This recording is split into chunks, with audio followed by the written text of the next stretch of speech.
Bismillahirrahmanirrahim. Alhamdulillahirabbil alamin. Wassalatu wassalamu ala asyrafil anbiya'i wal mursalin wa ala alihi wa sahbihi ajma'in. Amma ba'd. Jadi alhamdulillah setinggi-tingginya kita merafakkan kesyukuran kita kepada Allah Subhanahu wa taala di atas segala limpah kurniaan nikmat yang telah diberikan kepada kita, yang dapat kita nikmati, yang dapat kita kecapi sehingga saat ini.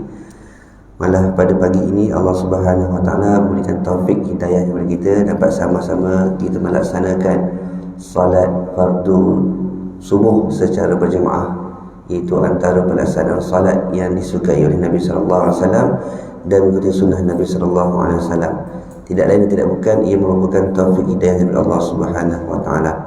Senantiasa kita membasahi lidah kita dengan lafaz syukur.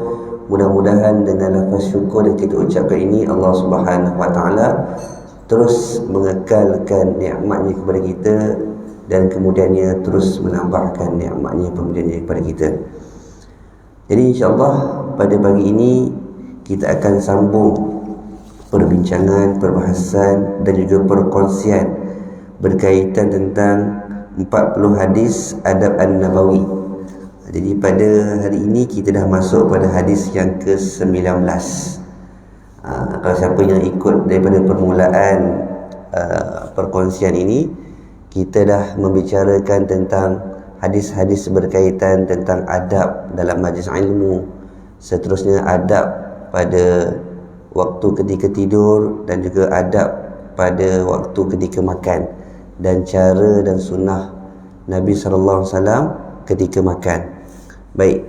Jadi pada hari ini kita akan sambung pada bab adamut tasarru' fil jawab, yang bermaksud tidak segera menjawab, yakni sesuatu pertanyaan yang tidak diketahui jawapannya. Jadi perkara ini Nabi sallallahu alaihi wasallam sendiri pun, walaupun kita tahu siapa itu Nabi, seorang yang maksum, seorang yang berilmu, yang menjadi tempat rujuk para sahabat radhiyallahu anhum, tetap juga Nabi tidak malu untuk mengatakan perkara yang tidak diketahuinya.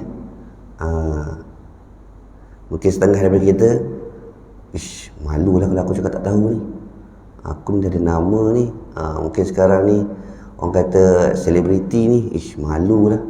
Tapi perkara ini bukanlah satu keaiban. Hatta kalau kita lihat daripada hadis ini, Nabi sendiri sallallahu alaihi wasallam, iaitu yang menganggap sebagai amanah ilmu, Nabi sendiri pun mengatakan tidak tahu pada perkara yang tidak diketahui. Sehinggalah diberitahu oleh malaikat, sehinggalah Allah Subhanahu wa taala mendatangkan wahyu kepada Nabi, barulah Nabi akan terus menjawab soalan-soalan tersebut. Hadis at-tasi'un asyar, iaitu hadis yang ke-19. Ali bin Umar radhiyallahu anhuma anna rajula sa'ala an-nabiy sallallahu alaihi wasallam ayyul biqa'i syarrun qala la adri hatta as'ala Jibril fas'ala Jibril faqala la adri hatta as'ala Mikail faja'a faqala khairul biqa' al-masajid wa syarruha al-aswaq. Hadis yang ke-19 daripada Sayyidina Ibn Umar radhiyallahu anhu, bahawa seorang lelaki bertanya kepada Sayyidina Rasulullah sallallahu alaihi wasallam, tempat apakah yang paling buruk? Baginda sallallahu alaihi wasallam bersabda, aku tidak tahu, sehinggalah aku bertanya kepada Jibril terlebih dahulu. Maka baginda sallallahu alaihi wasallam bertanya kepada Jibril. Lalu Jibril pun menjawab, aku juga tidak tahu, sehingga aku bertanya dahulu kepada Mikail. Maka Mikail datang lalu berkata, tempat yang paling baik adalah masjid dan tempat yang paling buruk adalah pasar-pasar. Hadis riwayat Ibnu Hibban di dalam sahihnya. Baik. Dalam hadis ini dapat kita maklumi beberapa fawaid, iaitu faedah-faedah dan juga pengajaran daripada hadis ini. Yang pertamanya, tidak bersegera dalam menjawab bagi sesiapa yang tidak pasti jawapannya. Jadi seseorang itu tidaklah mengetahui akan kesemua ilmu yang ada atas muka bumi ini, dan dia tidak juga patut menjawab pada ilmu yang bukan pada ahlinya. Walaupun dia rasa dia boleh jawab, tapi itu mungkin atas dasari pemikiran dia, atas dasarkan berdasarkan pemahamannya. Tapi fakta yang sebenar, ilmu yang sebenar, perlu dirujuk, perlu bertanya pada ahlinya. Fas'alu ahla zikri in kuntum la ta'lamun. Tidaklah menjadi satu keaiban untuk kita mengatakan tidak tahu, aku tidak tahu pada perkara ini. Kerana kalau kita lihat pada contoh pada zaman salafus salih, iaitu Imam Malik. Siapa tak kenal Imam Malik? Yang mengarang kitab Al-Muwatta, seorang alim kabir pada zamannya, seorang yang mujtahid. Tapi dikongsikan contoh pada kisah Imam Malik apabila ditanya kepadanya beberapa persoalan oleh murid-muridnya. Disebutkan dalam kitab Al-Muwatta, su'ila an samaniyatu arba'ina mas'alatan faqala fi sintaini wa salasin minha la adri. Yang bermaksud, ditanya Imam Malik 48 persoalan, maka jawab Imam Malik 32 daripadanya dengan mengatakan aku tidak tahu. Itu Imam Malik. Jauhlah kalau kita nak katakan martabat ataupun kita punya maqam dengan Imam Malik ni jauh. Imam Malik antara imam mujtahid.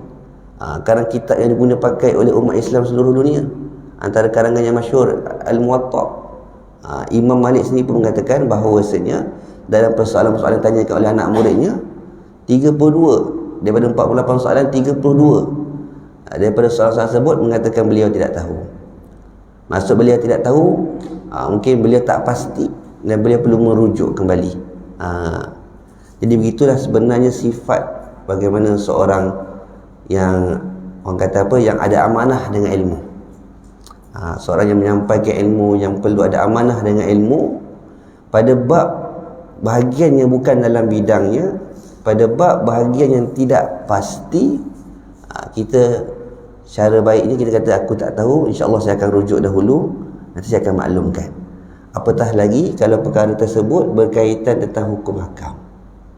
Sebab apa? Ia membolehkan seseorang itu melakukan kesalahan menurut syarak. Disebabkan kesalahan kita dalam memberikan fatwa, kesalahan kita dalam berkata-kata tanpa ilmu. Mungkin kita kata logik kepada akal, tapi dalam perbahasan ilmu berbeza. Jadi kisah ini menunjukkan kepada kita bahawa seorang imam yang hebat di zamannya pun, sehingga Imam Malik digelar sebagai Imam Dar al-Hijrah, tidak malu untuk mengatakan beliau tidak tahu dalam sesuatu permasalahan. Ini membuktikan bukanlah satu keaiban, malah perkara ini adalah satu perkara yang baik. Suasana pada hari ini cukup berbeza apabila kebanyakan para penceramah tanpa segan silu menjawab setiap persoalan yang diajukan tanpa didasarkan dengan dasar ilmu.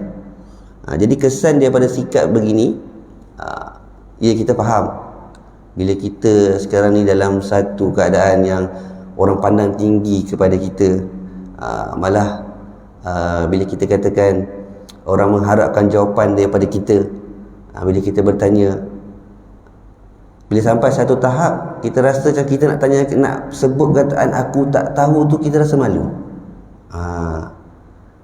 Bagaimana contoh kadang-kadang seorang pensyarah sendiri bertanya oleh anak muridnya, malulah kalau tak dapat soalan ni, soalan ni nampak macam mudah aja kan, jawab je lah dulu. Kadang-kadang perkara itu memberi impak dalam kesan.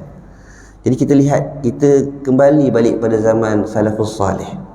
Jadi mereka tanpa segan silu pula mengatakan aku tak tahu pada perkara yang tidak tahu. Kerana apa? Kerana amanah ilmu itu. Kesan daripada sikap begini boleh mengakibatkan menjadi huru-hara dan timbul banyaknya fitnah-fitnah. Sebab apa? Akan bercelarut. Nanti orang tu akan bertanya kepada ustaz yang lain, ustaz yang tu cakap macam tu, ustaz yang tu cakap macam tu, mana satu yang betul? Jadi orang awam jadi celaru. Mungkin yang ustaz yang berkata betul lah, berdasarkan tak ilmu, merujuk pada kitab ini, merujuk kepada ulama ni. Ada yang seorang ni hanya berkata berdasarkan pemahaman dia, berdasarkan logik akal dia, daripada dia. Mungkin perkara itu dia tak tahu. Jadi tidak semua bahagian ilmu yang kita boleh jawab, yang kita boleh kita boleh sharekan. Sebab apa? Seseorang itu tak dapat menguasai ke semua bidang ilmu. Contoh hatta orang alim ni ataupun orang yang belajar ilmu agama, contoh dia pada bidang apa? Bidang fiqh. Keutamaannya takhasusnya pada fiqh. Ada yang pada ahli tafsir, bidang tafsir, ahli hadis, bidang hadis. Jadi banyak pembahagian-pembahagian ilmu ini yang di mana bukanlah setiap orang itu boleh menjawab, melainkan atas dasar ilmu ataupun amanah ilmu itu sendiri. Baik. Yang keduanya harus menjawab dengan saya tidak tahu ketika tidak mengetahui. Dan seterusnya daripada hadis inilah kita dapat mengetahui yang disebutkan bahawasanya sebaik-baik tempat adalah masjid dan kepentingan menghormatinya. Tidak dinafikan, iaitu sebaik-baik tempat, iaitu turunnya barakah, yang dimana kita duduk saja, niat saja untuk beriktikaf dan diberikan ganjaran pahala oleh Allah Subhanahu Wa Taala. Dan juga tempat ini adalah tempat yang beri ketenangan, iaitu di masjid Nabi dan juga di masjid-masjid seluruh dunia ini. Baik, dan daripada hadis ini juga disebutkan seburuk-buruk tempat adalah pasar dan perlu berhati-hati daripada keburukannya. Dan di antara keburukan yang terdapat di pasar adalah tipu daya dan sumpah palsu. Maksudnya apa? Kenapa disebutkan pasar ini merupakan seburuk-buruk tempat? Bukan kata tak boleh pergi pasar. Boleh. Sebab itu dianjurkan Nabi SAW ketika nak masuk pasar, kita masuk dengan bacaan doa. Dan yang keduanya, kerana apa? Kerana di tempat pasar ini, kalau kita lihat pada zaman-zaman sebelum ini, hatta zaman sekarang pun, di situnya terdapatnya penipuan. Penipuan daripada timbang berat. Malah di situnya terdapatnya sumpah-sumpah palsu. Kadang-kadang kita lihat adat orang Arab ini, bila nak meyakinkan kita ni, wallahi hazal, dia kata hazal jaid, dia kata benda ni baik, bagus. Dia bersumpah, selalu bersumpah-sumpah nak meyakinkan kita dengan nama Allah Subhanahu Wa Taala. Dan kadang-kadang sumpah itu adalah sumpah palsu. Maksud sumpah palsu ni ialah benda tu benda biasa je ke, benda buruk ke, tapi nak meyakinkan orang beli. Bersumpah-sumpah di atas nama Allah Subhanahu Wa Taala. Jadi dengan mudah menyatakan sumpah. Jadi kadang-kadang ini perkara orang Arab, nak yakinkan dia akan bersumpah kepada Allah Subhanahu Wa Taala. Jadi sebab itu antara faktor yang menyebabkan disebutkan dalam hadis ini seburuk-buruk tempat adalah pasar, kerana kita perlu berhati-hati dengan penipuan, tipu helah dan juga sumpah palsu yang biasa diucapkan oleh para peniaga. Mungkin tidaklah di tempat kita, tapi ada segelintir. Tapi di negara-negara Arab, kebanyakannya sedemikian cara mereka berniaga untuk meyakinkan pelanggan. Baik. Seterusnya pada bab man aula ay yusallima 'ala al-akhar, iaitu siapakah yang lebih utama memberi salam ke atas yang lain. Jadi memberi salam ni adalah sebagai salah satu adab atau haqqut tariq, iaitu ifsya'us salam, menyebarkan salam. Sama ada dengan orang yang kita kenal ataupun orang yang tidak kita kenal, bila kita berjumpa di jalan. Tapi kadang-kadang suasana ini di Malaysia ini berbeza. Kalau di negara-negara Arab, tak kisahlah sama ada kenal ataupun tidak, dia jumpa orang, Assalamualaikum. Jalannya Assalamualaikum, walaupun tak kenal. Tapi kalau kat Malaysia ni, kalau kita buat macam tu, jumpa orang bagi tahu Assalamualaikum, nanti dia pandang kawan dia, kau kenal ke Mamat tu? Entah, tiba-tiba je bagi salam. Pelik lah. Seolah-olah bagi salam tu untuk orang yang kita kenal saja. Tapi sedangkan itu adalah haqqut tariq, iaitu hak ketika kita berada di jalanan, berjumpa, iaitu menyebarkan salam, ifsya'us salam. Berjumpa saja dengan orang, kita memberi salam. Memberi salam itu sunnah, tapi menjawab salam itu wajib. Jadi perkara ini kadang-kadang sahabat keliru, dia jumpa siapa yang perlu bagi salam ni, aku ke dia ke? Jadi di sini Nabi SAW memberi panduan, Dalam hadis ini Nabi menyebutkan, an Abi Hurairah radhiyallahu anhu qala Rasulullah sallallahu alaihi wasallam yusallimu ar-raqib 'ala al-mashi wal mashi 'ala al-qa'id wal qalil 'ala al-kathir. Yang bermaksud daripada Sayyidina Abu Hurairah radhiyallahu anhu, beliau berkata, Sayyidina Rasulullah sallallahu alaihi wasallam bersabda, orang yang berkenderaan memberi salam ke atas orang yang berjalan kaki, dan orang yang berjalan kaki memberi salam ke atas orang yang duduk, dan juga kumpulan yang sedikit memberi salam ke atas kumpulan yang ramai. Muttafaqun alaih. Jadi ini antara yang dikongsikan berkaitan tentang bab adab salam. Siapa yang berhak dahulu untuk memberi salam kepada seseorang yang lain ketika berjumpa. Yang pertamanya daripada hadis ini kita dapat mafhum, iaitu bahawasanya sunnah menyebarkan salam secara mutlak. Semata-mata kita jumpa orang bagi salam. Semata-mata kita jumpa orang bagi salam, menyebarkan salam itu. Okey. Yang keduanya penjelasan bahawa orang yang berkenderaan memberi salam kepada orang yang berjalan kaki. Jadi pada zaman-zaman tersebut, orang yang berkenderaan, yang menaiki kuda, yang menaiki unta, jadi bila mereka berjalan di pasar ataupun mereka berjalan di kota, jadi mereka melihat sahabat-sahabat mereka, jadi mereka inilah yang aula, iaitu yang memulakan salam kepada sahabat yang lainnya, kepada sahabat yang berjalan kaki, sahabat yang tidak berjalan kaki. Baik, contohnya ada perbahasan. Kalau kenderaan sama kenderaan, contohnya yang menaiki kuda dengan yang menaiki unta, macam ni pula, dua-dua naik kenderaan, siapa yang berhak bagi salam? Jadi ulama membahaskan sini, kalau yang keadaan demikian, bahawa yang berkenderaan lebih tinggi itulah yang aula memberi salam kepada kenderaan yang lebih rendah. Macam tu sekali. Jadi, dan yang seterusnya penjelasan bahawa yang kecil. Jadi yang kecil ni ada yang bermaksudkan iaitu kanak-kanak atau yang muda, yang aula memberi salam kepada orang yang tua. Contoh bila remaja-remaja berjumpa dengan pakcik-pakcik, mana yang berhak memberi salam dahulu? Itu yang kanak-kanak itulah. Mereka menghormati, memuliakan yang lebih tua, dengan mereka lah yang memberi salam kepada yang lebih tua terlebih dahulu. Baik. Jadi penjelasan bahawa orang-orang yang berjalan kaki memberi salam kepada orang yang duduk. Contoh, orang yang berjalan nampak satu kumpulan, satu golongan yang sedang duduk. Mungkin sedang duduk lepak-lepak, makan-makan kat kedai kopi lah, kalau kita istilahkan kita kat sekarang di sini. Jadi dia datang, dia berjauh. Nampak kawan-kawan dia, Assalamualaikum. Dia memulakan salam. Yang berhak memulakan salam kepada mereka yang sedang duduk ini. Kemudian penjelasan juga dalam hadis ini, iaitu memulakan salam bagi kumpulan yang sedikit, memberi salam kepada kumpulan yang banyak. Al-qalil 'ala al-kathir. Dalam contoh gerombolan datang, geng jumpa geng. Jadi yang berhak memberi salam adalah geng yang kecil, geng yang sikit ni memberi salam kepada geng yang besar tersebut. Jadi itulah antara adab dalam menyebarkan salam.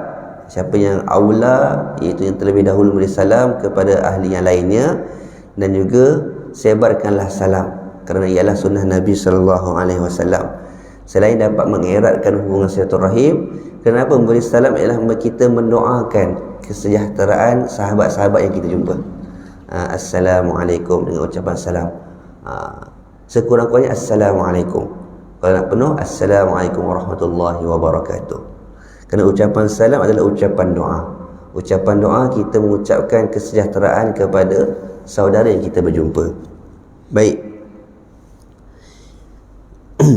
Imam Nawawi berkata, yang warid dari hadis yang memulakan dengan memberi salam sama ada kecil, besar, kumpulan sedikit ataupun kumpulan yang banyak. Baik. Dan yang seterusnya, bab karahatul fakhri wa ta'ni fin nasab, iaitu larangan berbangga-bangga dan mencelanya keturunan. Larangan dalam bab larangan berbangga-bangga dan mencela keturunan. Hadis yang ke-21,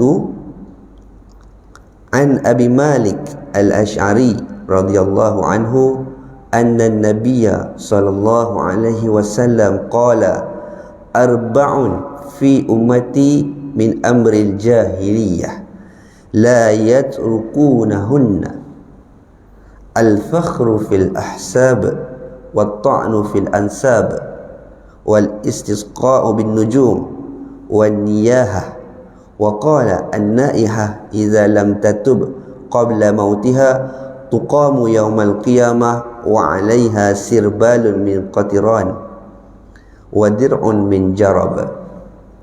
Yang bermaksud daripada Sayyidina Abu Malik Al-Ash'ari radhiyallahu anhu bahawasanya Nabi SAW bersabda, 4 perkara jahiliyah yang masih ada pada umatku dan mereka belum meninggalkannya, iaitu berbangga dengan kedudukan. Yang kedua, mencela nasab, yakni garis keturunan. Yang ketiganya, meminta hujan dengan bintang-bintang. Yang keempatnya, niyahah. Niyahah ni itu meratapi mayat. Dengan pelbagai cara lah. Ada yang sebagainya mengoyakkan baju, menangis esak-esak di hadapan kubur dan sebagainya, meratapi. Dan baginda SAW bersabda, orang yang meratapi mayat sekiranya tidak bertaubat sebelum matinya, maka pada hari kiamat dia akan dibangkitkan dengan memakai baju panjang dari aspal panas dan baju besi yang sudah berkarat. Hadis riwayat Muslim. Baik.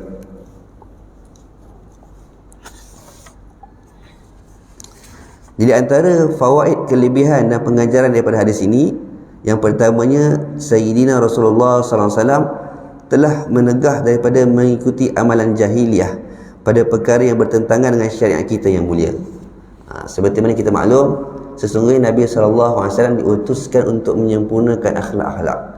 Bila Nabi datang membawa syariat, Nabi yang pertama, Nabi mengangkat martabat orang Islam itu sendiri daripada keadaan kehidupan jahiliyah. Innama bu'istu liutammima makarim akhlak. Nabi menyebutkan, sesungguhnya aku ini diutuskan untuk menyempurnakan akhlak-akhlak ataupun menyebarkan akhlak-akhlak yang baik. Jadi pada zaman Nabi SAW, kita lihat bagaimana keadaan kaumnya dalam keadaan jahiliyah, yang mana mereka ini bertawaf dalam keadaan yang bertelanjang, menipu dalam jual beli, menganggap wanita sebagai hanya tempat pemuas hawa nafsu dan juga sebagai hamba. Anak-anak perempuan yang lahir mereka akan tanam hidup-hidup. Banyak lagi perkara-perkara amalan jahiliyah yang dilakukan sebelum kebangkitan Islam, sebelum kebangkitan Nabi SAW sebagai Nabi. Jadi perkara ini bila Nabi dibangkitkan, Nabi diutuskan kepada mereka, Nabi hapuskan perkara-perkara jahiliyah ini. Perkara-perkara yang bila sebut jahil ni, bukan kita katakan orang Arab ni bodoh, tak. Malah orang Arab ni cerdik, pandai. Tetapi perkara yang dilakukan itu di luar daripada batasan kemanusiaan. Hatta di zaman mereka, kalau kita lihat, ada yang berjudi atas kemanusiaan itu. Maksudnya apa? Bila mereka melihat seorang wanita, bagi mereka seorang wanita yang tak bernilai. Seorang wanita yang sedang mengandung, diteka. Okey, anak dalam kandungan perempuan ni lelaki ke perempuan? Berjudi. Lelaki. Macam mana nak tahu? Tak tunggu wanita itu bersalin, belah perut wanita itu, semata-mata nak tahu anak jantina itu lelaki atau perempuan. Sampai keadaan demikian. Tanam anak hidup-hidup, anak perempuan hidup-hidup. Jadi perkara ini yang Nabi SAW bila diutuskan, Nabi melarang perkara-perkara yang sedemikian. Walaupun demikian, Nabi sebutkan dalam hadis ini, tak kala aku telah diutuskan kepada kaumku, tapi ada 4 perkara ini yang kaumku masih sukar untuk meninggalkannya. Yang pertamanya berkaitan tentang nasab. Jadi Nabi sebut dekat sini, tidak harus berbangga-bangga dengan nasab dan menghina orang yang tidak mempunyai nasab. Imam Abdullah Ibn Alwi Al-Haddad rahimahullah berkata, kemudian jangan tertipu dengan nasab keturunan. Dan jangan engkau merasa cukup dengan mengatakan adalah bapaku, yakni bapaku hebat dengan keturunan ini dan ini. Okey. Akan tetapi ikutilah petunjuk sebaik-baiknya, iaitu petunjuk Nabi SAW, yakni Sayyidina Ahmad, iaitu baginda Nabi SAW yang beri petunjuk kepada jalan yang lurus. Sebab perkara yang pasti Nabi sebut, innallaha la yanzuru ila suwarikum wa amwalikum walakin yanzuru ila qulubikum wa a'malikum. Sesungguhnya Allah Subhanahu wa taala itu tidak melihat pada rupa, paras, harta, pangkat, derajat seorang itu, tapi Allah melihat pada hati dan juga amal perbuatan kamu. Dan juga Allah SWT berfirman dalam Al-Quran Karim, inna akramakum indallahi atqakum. Yang mulia di kalangan kamu adalah yang paling tinggi takwanya. Allah tak sebut yang paling baik keturunannya, yang paling mulia keturunannya, tidak, tapi Allah sebut yang paling tinggi takwanya, iaitu yang paling tinggi yang mereka ini takut kepada Allah, yang merekatkan diri mereka kepada Allah Subhanahu wa taala. Itu yang Allah Subhanahu wa taala muliakan, dan itulah sisi martabat kita di Allah Subhanahu wa taala. Yang paling tinggi takwanya, yang paling banyak takwanya, maka mereka lah yang paling dekat dengan Allah Subhanahu wa taala. Baik. Yang keduanya, haram mencela nasab keturunan. Tadi membangga-banggakan tentang nasab keturunan. Yang keduanya, mencela-cela nasab keturunan. Engkau daripada keturunan sekulat, oh keturunan yang rendah, keturunan yang kasta rendah lah, yang tak ada manfaat. Tak boleh kita mencela keturunan orang lain. Aku ni keturunan pahlawan, keturunan raja-raja, keturunan yang dimuliakan. Tidak. Kerana hakikatnya semua di kalangan kita adalah Abdullah, iaitu hamba kepada Allah Subhanahu wa taala. Kalau kita nak bangga-banggakan hanya setakat di dunia sahaja. Tapi di akhirat kelak, kita di pandangan Allah, kita di sisi Allah semuanya sama. Sedikit pun Allah tidak membezakan antara satu sama yang lain dengan asbab keturunan, asbab rupa paras, pangkat, darjat, tidak. Tapi Allah melihat pada keadaan itu, iaitu sejauh mana ketakwaan kita kepadanya, sejauh mana keimanan kita kepada Allah Subhanahu wa taala, sejauh mana amalan yang kita lakukan dalam mentaati perintah Allah Subhanahu wa taala dan meninggalkan larangannya. Yang itu yang akan kita lihat di akhirat kelak. Sebab itu kita dilarang untuk membangga-banggakan nasab keturunan kita, malah menghina, memburukkan nasab keturunan orang lain. Baik. Dan tidak harus bagi seorang Islam bahawa dia mengingkari nasab seorang Islam atau dia mendakwa nasabnya kepada bukan keluarganya. Pun tak boleh juga. Kita bukan daripada keturunan itu, kita mendakwa kita daripada keturunan itu. Pun tidak boleh. Yang seterusnya dalam hadis ini menyatakan harap beriktikad kepada kemanfaatan pada bintang-bintang dan selainnya. Jadi orang-orang dulu ni kadang-kadang mereka ini minta hujan pada bintang-bintang, bukan pada Allah Subhanahu wa taala. Sebab mereka menilik nasib, oh bintang ini, oh bintang itu. Jadi menilik nasib dengan bintang-bintang ini antara amalan juga pada zaman jahiliah, pada zaman Nabi SAW. Sebab itu bila Nabi SAW datang, Nabi melarang perkara ini. Kenapa? Perkara itu tidaklah memberi manfaat, melainkan Allah Subhanahu wa taala lah yang menurunkan hujan itu ataupun yang menentukannya. Tak boleh seseorang itu beriktikad bahawasanya, oh hujan ini, bintang ini yang menurunkannya, oh bintang itulah yang menurunkannya. Tidak.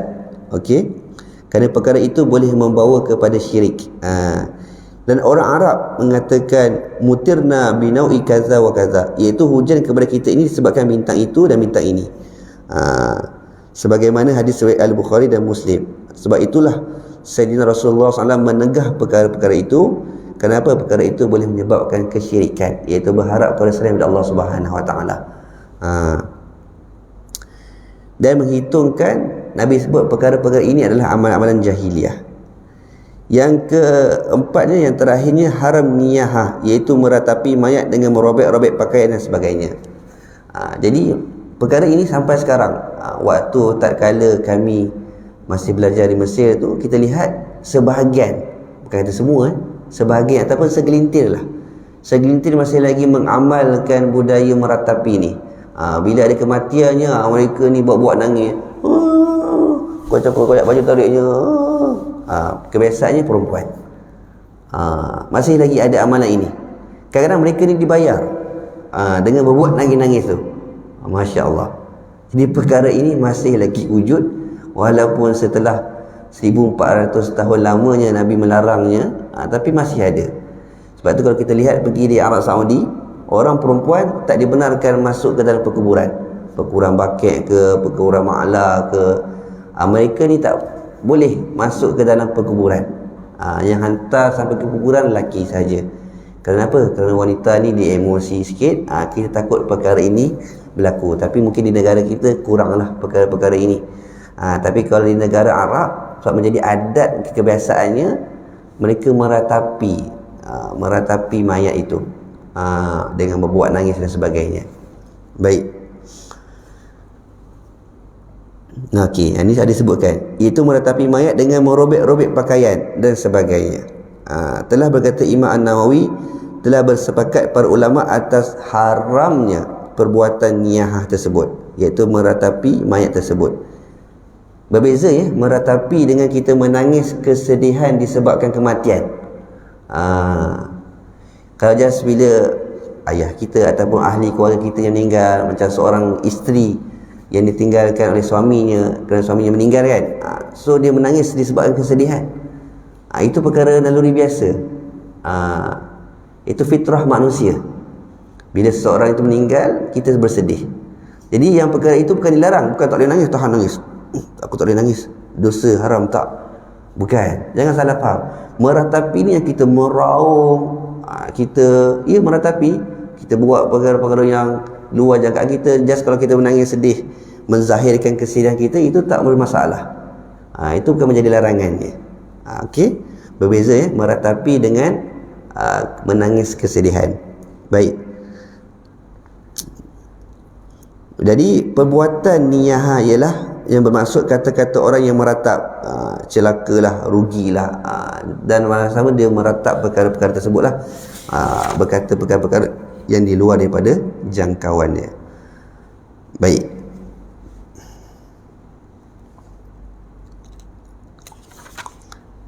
Jadi saya rasa insya-Allah cukup sekadar itu dulu 3 hadis yang kita kongsikan pada pagi ini, pada subuh ini.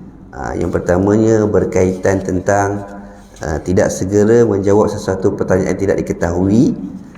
Yang keduanya tentang hakut tariq lah, iaitu berkaitan adab salam, adab memberi salam. Siapa yang lebih utama memberi salam ke atas yang lainnya. Dan yang bab yang ketiga, iaitu hadis yang berkaitan tentang larangan kita berbangga-bangga dan mencela keturunan. So bila kita bersama antara satu sama yang lain, tidaklah perlu kita membanggakan siapa aku. Kau tak kenal siapa aku ni siapa? Kau tak kenal aku, tak kenal bapa aku siapa? Tidak perlu, kerana itu adalah perkara yang dilarang. Yang pentingnya kita mengeratkan hubungan silaturahim dengan pelbagai cara. Sama ada harta, pangkat dan darjat itu adalah semata-mata keduniaan yang dilihat, tapi tidak di sisi Allah Subhanahu Wa Taala. Jadi itu bukanlah faktor yang perlu kita bangga-banggakan di atas muka bumi ini. Jadi mudah-mudahan kita diberi kekuatan untuk bersikap tawaduk dan merendah diri antara satu sama lain. Perkara ini kadang-kadang mungkin sukar bila kita ada martabat, bila kita ada pangkat, bila kita ada darjat. Kadang-kadang untuk kita duduk bersama dengan orang-orang yang bawahan pun jadi satu kesukaran. Tapi kita kembali lihat kepada tauladan kita. Itu siapa? Nabi Rasul yang mulia kita, Nabi SAW. Nabi, orang kata pembesar ataupun raja pada negara Madinah itu. Satu ketika yang dikenali oleh seluruh penduduk Madinah dan juga luar daripada kota Madinah. Nabi duduk sama dengan hamba-hamba. Malah Nabi duduk seperti hamba-hamba. Nak cakap tawaduknya Nabi SAW. Malah ketika ada hamba yang memerlukan keperluan, dia tarik Nabi SAW, Nabi ikut. Nabi ikut. Nabi memenuhi keperluan hamba tersebut. Nabi tak mengecilkan, tak membazing-bazingkan, oh kamu keturunan hamba, kamu keturunan yang mulia. Tapi dalam masa yang sama, bila ada pembesar daripada kaumnya datang kepada Nabi, Nabi memuliakannya. Dalam arti kata lain, Nabi tidak membeza-bezakan antara satu sama yang lain. Jadi kembali kepada sifat contoh yang ditunjukkan oleh Nabi SAW. Perkara ini insya-Allah jika ada dalam diri kita, kita akan lebih disayangi. Jadi malah perkara ini yang perlu kita latih, sifat tawaduk, merendah diri antara satu sama lain. Jadi mudah-mudahan perkara itu dapatlah memberi manfaat kepada kita. Jadi sekadar itu dulu perkongsian kita pada hari ini. InsyaAllah kita akan sambung pada bulan yang berikutnya. Aku qouli hadza astaghfirullah li wa lakum. Jadi saya mohon maaf andai terkasar bahasa dalam penyampaian. Jadi mudah-mudahan apa yang baik itu daripada Allah Subhanahu Wa Taala, yang buruk itu daripada kelemahan diri saya sendiri. Sekian dulu. Assalamualaikum warahmatullahi wabarakatuh. Tutup majlis kita dengan tasbih kafarah dan suratul Asr. Subhanakallahumma wa bihamdika asyhadu an la ilaha illa anta astaghfiruka. Bismillahirrahmanirrahim. Wa la ilaha illa anta wa amilus salihati wa tawassal